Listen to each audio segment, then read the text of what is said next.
I am delighted to welcome Anant Sharma, founder and CEO of Matter of Form. Matter of Form is a London-based brand and experience design consultancy that you have led for 15 years now. You look so young. Oh my God. Under Anant's direction, Matter of Form has become known for working with ambitious brands across luxury, travel, hospo, and a lifestyle, helping them translate heritage and craft into contemporary cultural relevance, exactly what this series is about. You've built a practice that fuses narrative, behavioral design, strategy. You co-own Experience House, a design school that is shaping the next generation of creatives. You co-host a podcast, which was actually how I found you. The podcast is What the Lux. And in 2023, you were appointed a trustee of the UK's Craft Council. So one thing that I love when I heard you talking about this, and then when I went to the Matter of Form website, is that you insist that brands need to stop chasing luxury as a label and instead strive for timelessness. And as a marketer, something that we always laugh about with our branding partners is that brands need to focus on timelessness while marketing often needs to focus on timeliness. And I think that intersection of the two and how we actually foster campaigns, work together, and build brands that are resilient and stand the test of time is so super important. So welcome. I'm delighted to have you here with me today. Well, thank you, Polly. I might have to steal that introduction because it's better than I've ever introduced myself. So thank you for that. I feel flattered. And also I thought that was well put about the timelessness and timely point. I agree. Marketing needs to feel timely. Brands need to feel timeless. I think it's important in the context of luxury because luxury, I feel over the last 10 years has almost become a qualifying search term. It's become mid-market. It's a way of figuring out whether the thing that you're looking for is actually driven by design and quality, whether it's driven by R&D or whether it's driven by a desire for engineering excellence, whether it's a desire for just making the best product, rather than necessarily the product that has the greatest scale. And I think there's a difference between the two. So for me, in a world that is moving very, very quickly, where fads come and go, where tastes and preferences change incredibly quickly, striving to have some form of long-term appeal is really vital. And I think luxury and whatever it stands for, timelessness, the concept of it is important because we're heading into a world where we run the risk of being caught in an endless cycle of consumerism. And that applies as much to fast fashion as it does to fast fads that are true of almost every category and sector. You know, we manufacture desire, we optimize content to feed an algorithm that then feeds back into the manufacturing of that desire. And so we can be bystanders to that cycle, which I think is a terrible race to commoditization, or we can create things that, have some sort of lasting value and impact. And that, for me, is the noble endeavor of luxury today, even though that category, as I said before, has almost become a search term. It's become very wide. I think it's important.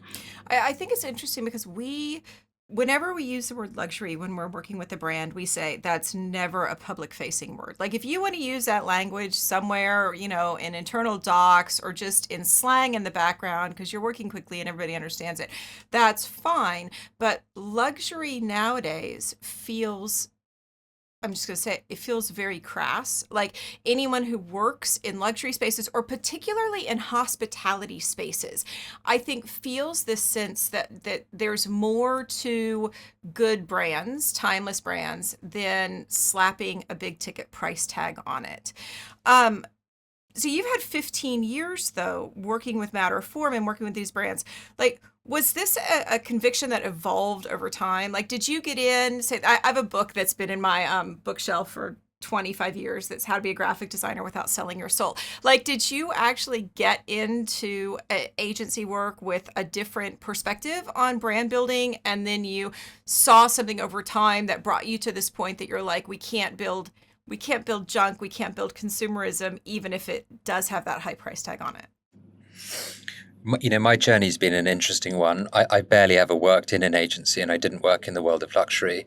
When I started the company, we were an innovation business, and we used to, at that time, a lot of innovation was digital. So we used to specialize in helping create disruptive ventures, creating digital platforms or digital products for large organizations. And we would do one of two things. We would either keep the intellectual property transparently and build spin-off ventures from the inside that we garnered through working with a client who had identified a problem, or we would take sweat equity positions with industry veterans turned entrepreneurs and help them de-risk the process of digitizing their idea, their digital first idea.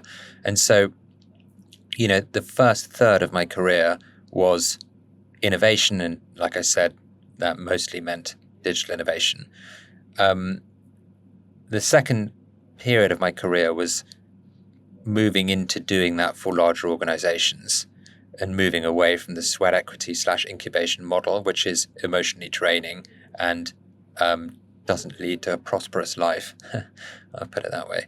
And so the second stage of our life was digital transformation, and we gravitated towards luxury brands for one key reason, and that was that we, I think, had more brand empathy to the types of luxury brands where luxury companies, they value their brand above all else. That's the thing that is that a lot of their value is within their brand. And so, we would compete against quite blunt instrument digital agencies who were focused on optimization. And we were focused on the brand strategy process that you need to go through to understand how, you prioritize different types of content on your site, or what services to digitize when you're going through that transformation. And I stood as a bystander to this terrible over-optimization of everything. And it was that optimization that I watched strip the brand and the joy and the delight, and sometimes the process out of luxury brands that were left with very little meaning. And it was at that point that I realized that actually our future was is taking our innovation mindset but applying it to branding and to working with the C-suite to reimagine what their organizations might mean in the future, what that future looked like, and how to innovate in a way that wasn't gimmicky, and that understood human emotion as much as whatever connotations the word innovation might have.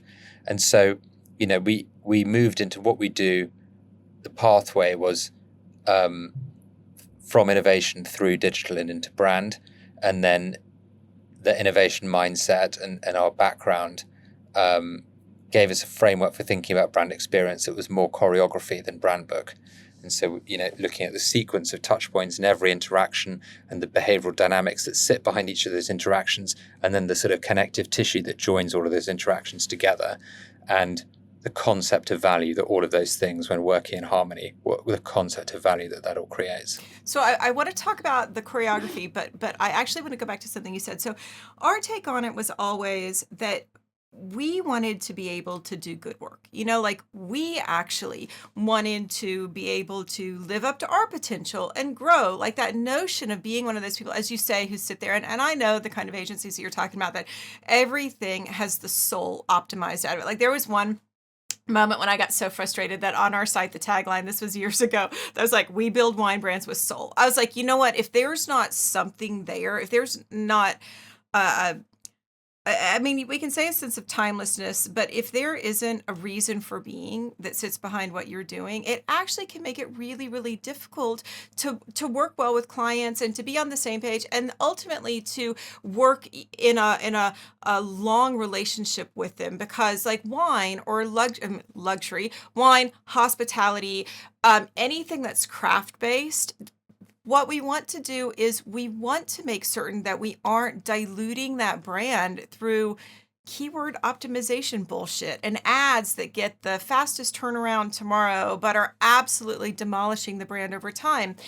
Um, So I want to come into the choreography part of it, because this is language that you've used a lot in your presentations, and it's on the Matter of Form site, and it's this brand experience as this collection of touch points. So can you kind of talk about what that's meant for you when you are doing the real work day to day?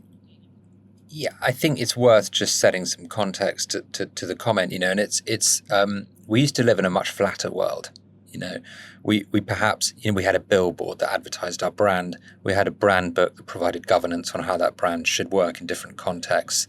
We had a nice tiny five Perhaps, step tunnel that, or yeah, funnel rather, that, yeah, yeah, a yeah. funnel, exactly.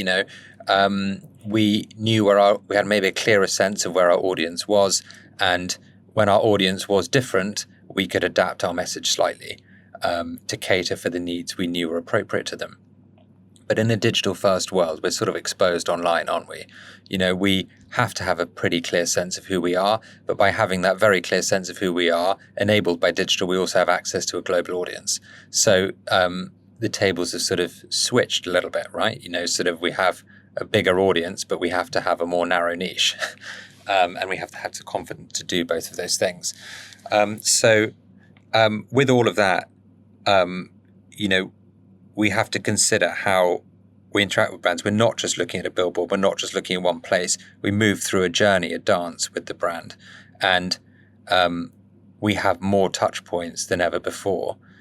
I think it's estimated by Google that there's about 250,000 touch points between a consumer and a category before they make a purchase within that category, or something like that. It's some absolutely astronomical figure. Now, I think like people who come from the sort of, advertising agency mindset or the old school mindset, would assume that to cut through all the noise, we need to shout louder. But actually, the truth of psychology is that we're making decisions based on the nuance and the detail. We're making decisions based on, the PPC ad that you referenced that has no sensitivity to the brand or the brand book, that's focused just on conversion in that one place rather than building the right type of associations over the long term. Our concept of value is broken by the poorly designed email template. Our sense of the Airbnb that we might be booking is qualified by the light switch and the quality of the flooring, not necessarily the color of the sea. And so we're making these decisions in the background without even realizing it, but they're not the easy to measure decisions, and they're not the decisions that each of the individual practitioners or departments would necessarily measure their own sort of success in silo upon. And so when I talk about the choreography, it's the fact that the customer moves through every department in a business, but companies aren't structured that way. You have different departments within their business, but the customer moves, across product, across PR, across search, across brand, across, out of home and into digital, from e-commerce into loyalty. The customer moves across all of these things. And so we need to write a story or a journey for how the customer moves across all of these things. We need to think of it as a choreography or a dance. We need to think about the type of sentiment that we want to leave the customer with as they move through the different stages of the experience. And that moves from marketing, from brand into marketing, and then into physical experience, particularly in the case of categories like hospitality. But retail is just as important, as it moves from transaction to theatre, and then into loyalty, and like what we want to leave people with, and what that peak end moment is like, that ultimately will turn the people who become loyal to us into our greatest advocates and the cheapest marketing dollar that we could spend. So all of these things need to come together in a sort of symphony. And if you get that right by taking a step back and designing the vision for the customer and how he or she, moves through your brand and your product, you'll have a far leakier bucket. Yeah. We so back in the day I did a mini series on empathy, like strictly on empathy, because the space that we live in, and this comes up, I feel like it comes up in every one of these podcasts where we're talking about culture and relevance, is that empathy is at the heart of much of what you're talking about, right? And that as marketers, it's our job to sit in the room in that customer space and actually be the voice or the advocate for that customer. And I'll tell a story. We did work with a major brand. It was probably a year's worth of due diligence. And one of the things that happened, so it was in the end, the work was ultimately just websites, right? But to get to that moment of the website, we flew out. We had representatives from every one of their business units in the room talking through the experience. And like literally, accounting had never sat in the same room with inventory before, or with the people who were managing the ERP, or with the C suite who were paying for what they needed. And I think that there were hours that we just sat there as the facilitators so that they could understand what the business units needed to get out of it, so that by the time the brief came to us for what is, quote unquote, just a website, that it actually said, okay, these are the functions that the business needs to get. And how do we translate that into something that is empathetic to what the customer is trying to do the minute that they land anywhere with that brand? And also having to push back against things that, this happens all the time. Well, you do understand that if you do that, that doesn't feel like what you're stating. I mean, it's interesting, isn't it? Because a website isn't really a website. It's an exercise in organizing what's important. I know. I know. Um, it's It it, encapsulates everything about your brand. Every way that you feel about your customers, how you feel about yourself, where you exist in the wider world. if you think about, and I think it's harder to position and deliver, for example, a website or a brand for a B2B organization than it is for a B2C. I find that it's maybe that's not true actually. Who knows? There are challenges with both, but B2B businesses have typically, sold what they need to sell in person with sales representatives, and the message has been adapted, and the service set has been altered. Whereas you're naked online, you can't be everything to everyone, and it's impossible to do a website without figuring out a hierarchy of importance of department, of service set, of of positioning, and of understanding who your target audience is. And when I say understanding who your target audience is, I don't just mean like, the segment that you're going after and, all of the sort of, the person who's married or not married with kids or not kids and what their wealth bracket, The bullshit personas. whatever about that stuff.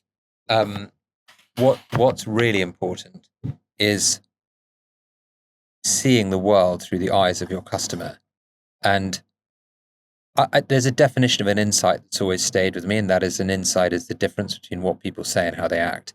There's quite a good example actually that always stayed with me, and it's from IDEO, the human-centered design firm that anyone in our industry would be familiar with. They invented the mouse for Apple back in the 80s, and they were asked to revitalize the patient experience for a high-end US hospital group, and all of the C-suite knew what was going to come back. They were going to have a beautiful lobby. This was an expensive hospital. It was going to be marble floors, and it was going to be a beautiful exercise in interior opulence.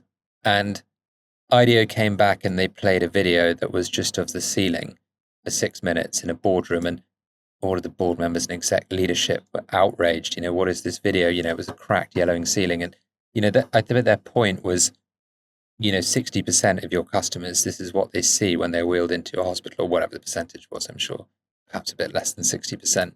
Not sure everyone's on their back when they enter a hospital, but, and, it's perhaps turned into one of those sort of mythological examples, but that probably gets slightly exaggerated every time it's retold. But the point is a good one, which is you do forget what it's like to see your experience through the eyes of your customer. You need to go and like live on the floor. So I suppose on the one hand, we can talk about how we need to make everything empathetic, customer centric, but at the same time, you've gone on the record for talking about how friction is actually important as part of the experience. And honestly, those two things feel at odds with one another. Can you explain what you mean by that when you say, there is a value in friction, and some kinds of friction can create a richness or a resonance with an audience or a brand? Sure, I think we have, as a human race species, for centuries optimized life through technology, and so we can get quite caught up in thinking the thing that represents good is also about having less friction or having an easier path to an endpoint. But what is luxury if not about felt experience? If not about connecting with your environment, with the people around you, frankly, with yourself? And I think those things have become incredibly important because we live so much of our lives online, because we've stripped the community out of different aspects of life, whether it's, in the Western world in particular, a more secular direction that people have taken, whether it's the fact that we don't go to 5 different stores and know the store owners to buy our groceries and can go to a supermarket, but even that is now Uberized directly into our homes. You almost have to be irrational to do the everyday things that brought joy and created the happenstance or serendipitous social connection that feeds all of our soul. And so, in a way, luxury provides a rational reason to do the irrational, which is indulge things. And by indulging them, justify a slower path, place value on it. And through the act of doing all of those things, connect with nature, connect with, what we eat, those we love, find enjoyable and slow ways to spend our time. And there are so many movements around this, whether it's slow food or, there are in New York clubs to read books in parks. And, there's a generation of people who are beginning to understand what the loss of the analog means at a spiritual level. So when you say friction, though, you're not talking about us being pissed off because when you go into an Hermes store now, you have to wait in line out front, and then you have to go inside, and then you have to wait for somebody to help you, and now you've got you've got the quota bags. Like it's not a sense of friction in customer service, or is it? Or when you're put on a waiting list for a Birkin. There's actually an antitrust case in LA. Just for 2 women got pissed off because they couldn't get their Birkin bag. I know. It's just so, and I'm afraid that that's a part of luxury that I find rather ridiculous, which is sort of engineered scarcity. I think, the beauty of something being scarce is the fact that it's scarce due to limited, material or resource, or It's because made with our hands. We only have so much time. Exactly. I know. Because that skill is actually, hard to cultivate, rather than this engineered scarcity that I think will ultimately be the undoing of a lot of large luxury brands who are beginning to be viewed as fairly complacent. This is not on script. It wasn't one of my questions, but of course, I have to ask the question about AI. Yeah. And where does AI fit in this notion of slow and handmade and restricted resources, and really what I would just describe as mindful production? And we see this with luxury brands all over the place. I mean, I'm coming to London next week, and I'm coming with my youngest daughter. She's of legal drinking age, I have to say that, and she's a cocktail drinker. And so I asked her, did she want to go to the Velvet Lounge at Corinthia? And I was like, where all of their drinks are art meets AI. Like, what's the thought of it? So we even have cocktails that are being generated by AI recipes. Like, where is this going? Because I've got some really, really strong opinions on this in my industry, but I'd like to know what your thoughts are. I think there are many ways to answer this, but I was recently doing a talk about AI, and I'd sort of, through the process of researching what I was going to talk about, come across a business. I think they're called Loy Loy or something like this. They 3D print antique rugs, and so with the rug has a level of, sort of degradation to it that's supposed to represent its age, but basically it's a new rug, and it really got me thinking, which is story and the provenance and the soul of a thing, is, that's what makes a beautiful rug feel beautiful, right? That it's seen some things, and you can recreate that, but it's sort of like an empty calorie. It's not satisfying for very long. And I think we can use AI to, to scrape data sets. And Robbie Barrett did this with one of the famous designers he created, synthesized collections based on previous fashion designers' work. We can do all of this type of stuff, but I think ultimately we will become more interested in the process and the journey and all of the things that lead up to that point of expression rather than the thing itself. And I think that will become like the sort of form of status that we value.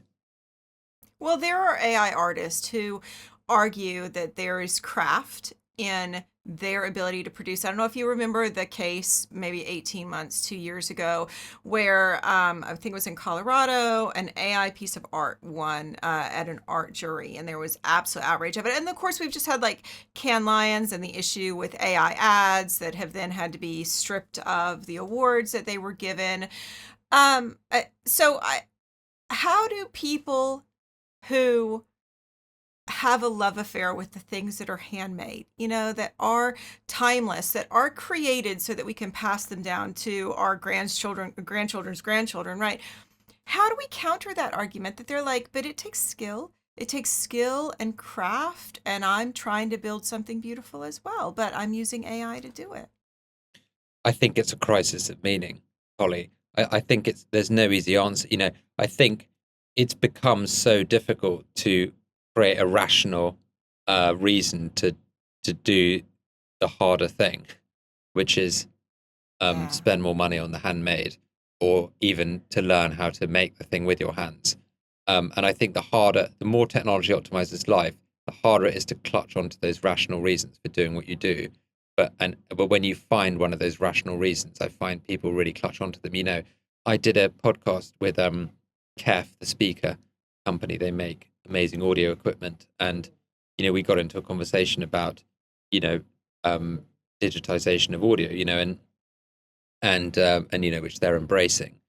But audiophiles hate the digitization of audio because there's a great tribal charm to sitting around a record and listening to the imperfections and the crackle, and just knowing that it is, amplified from physical object, that actually contains within it the song encoded, the music encoded.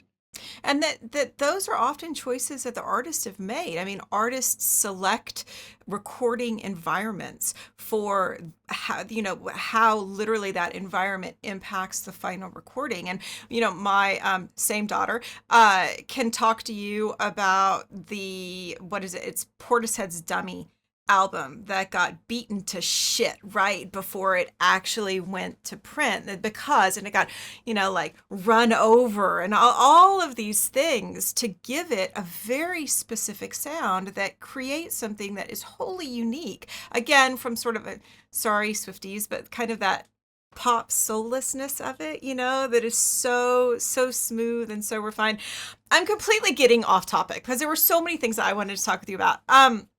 I want to talk about desire. I want to talk about this desire and aspiration. So you work with quite a lot of very high-end hotel brands. So you work with Amon, you work with Belmond. Um, I find how modern branding and marketing is approaching aspiration is absolutely shifting in terms of relevance and the audience, and trying to walk a fine line between inclusive but exclusive. So how do you juxtapose these things or balance them all out? Well, I think it's an interesting and fairly difficult to answer question, actually, because luxury isn't inclusive.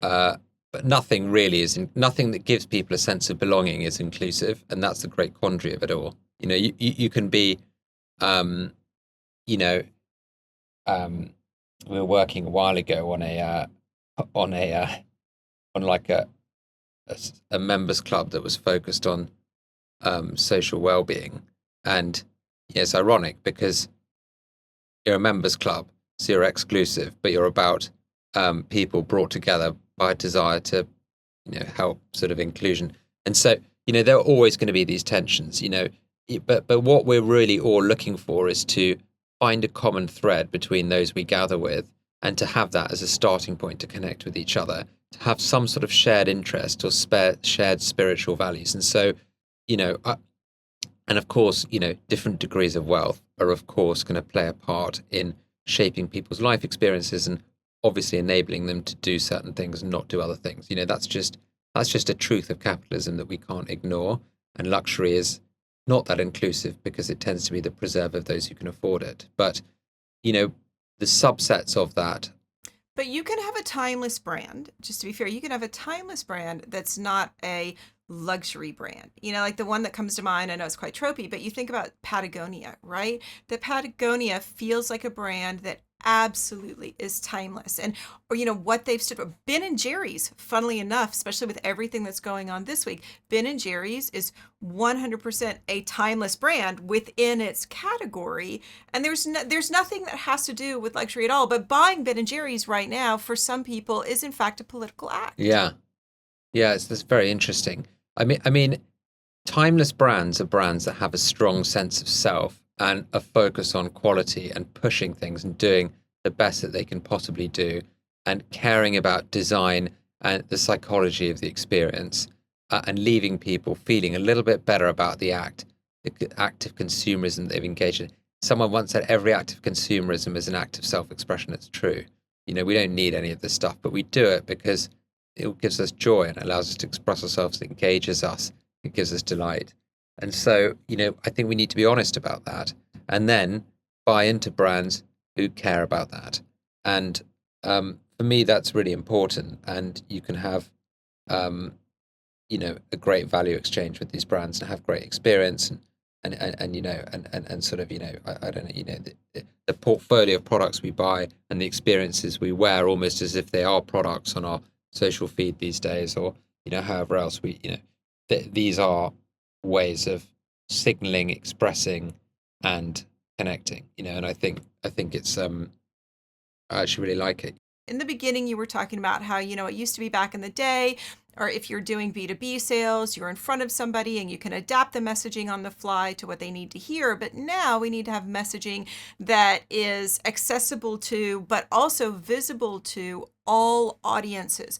So when you're working with a brand to maybe say it's an established brand and they're trying to understand what the next 100 years looks like, how do you actually work with them to develop messaging that is transparent, and by that I mean truthful and trustworthy, that is on brand across different hemispheres, different, I'm going to say it, different generations, or simply different psychographics, like different affinity groups?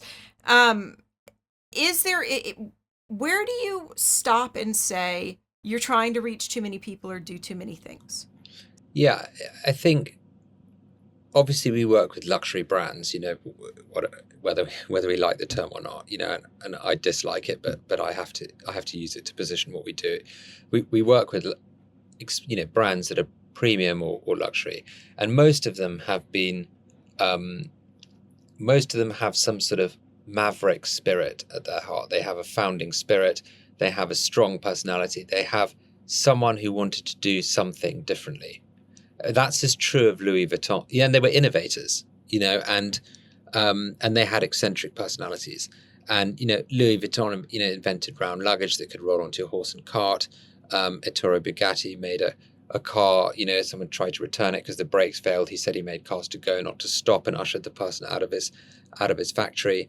So we try, rather than resting on the laurels of history and heritage, to go back to that founding spirit and try and think about what the world might look like and method act that person and synthesize a world or scenarios that the business is currently in as they might be imagined through that person. Because often that spirit is lost when the business of luxury becomes operationalized at scale. And somewhere through that process, you end up manufacturing scarcity. You end up, attempting to replicate creativity. Look at the fashion world today. It's a disaster. There's a revolving door of creative directors just moving from one company to the other. They're and they're celebrities and they're chosen for publicity reasons. And yeah, it's interesting, isn't it? Like, he was like Will Smith's son is now the creative director of Dior, right?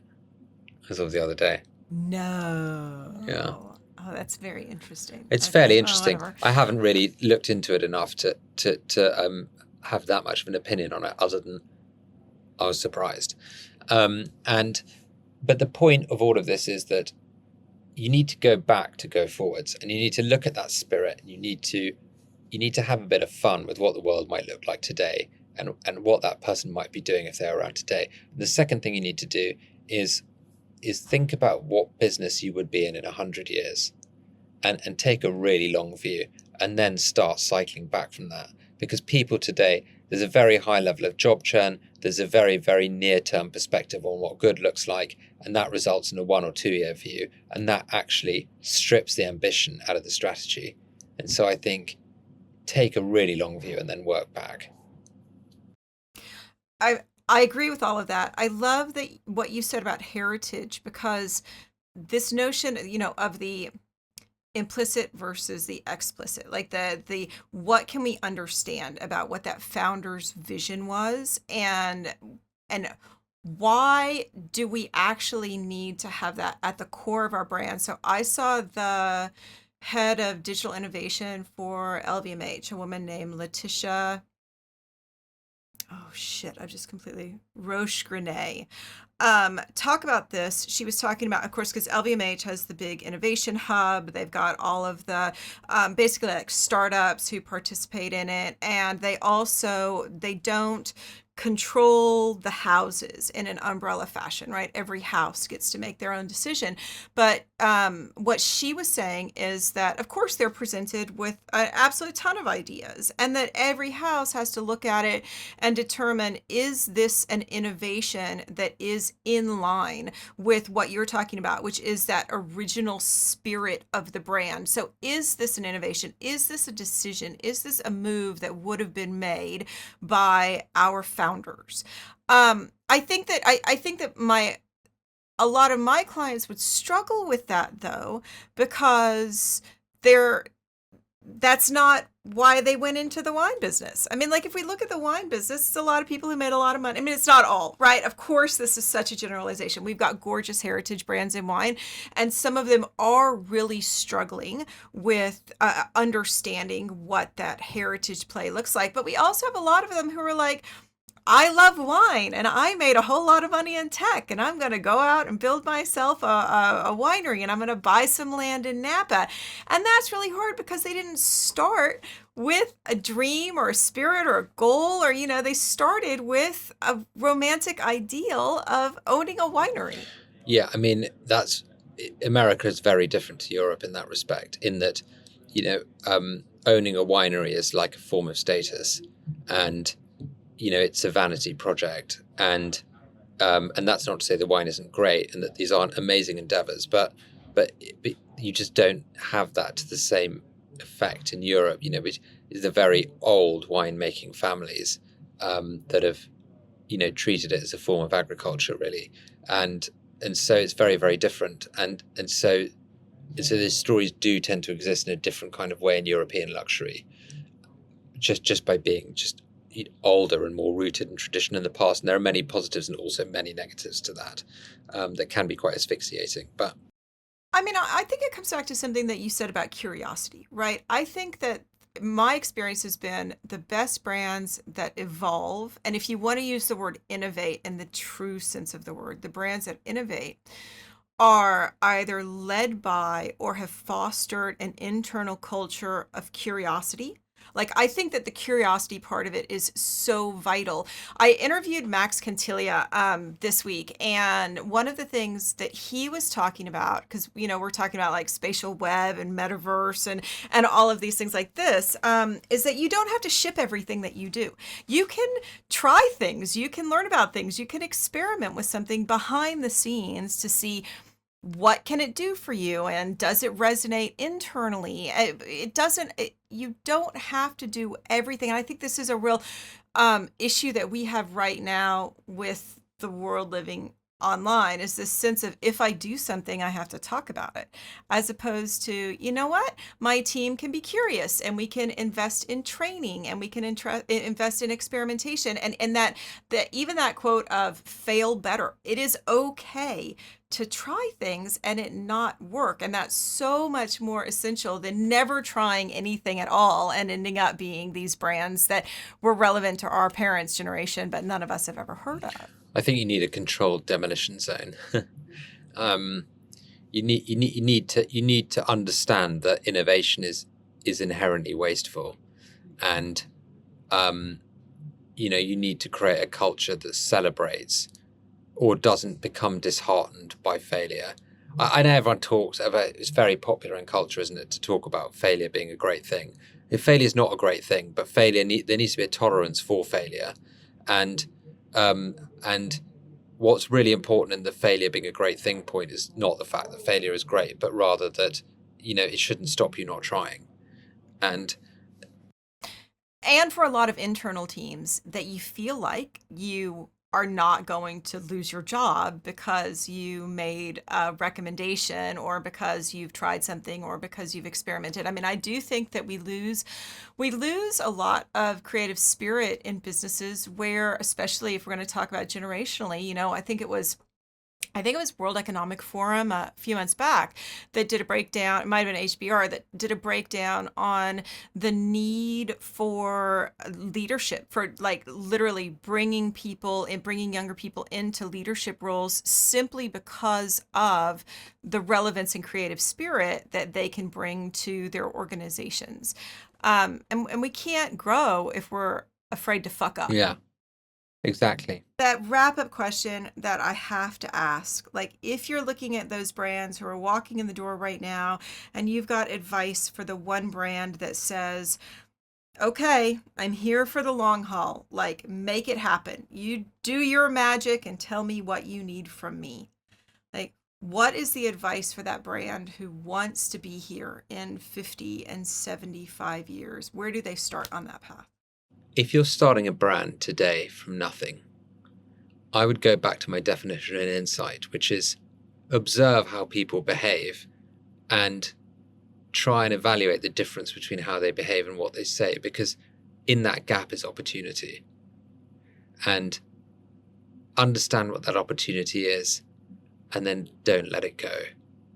Double down on it, focus on it, create something that's niche and globally lovable, not something that's lovable by those directly around you. I love that. Thank you. Go be free. Thank you very much.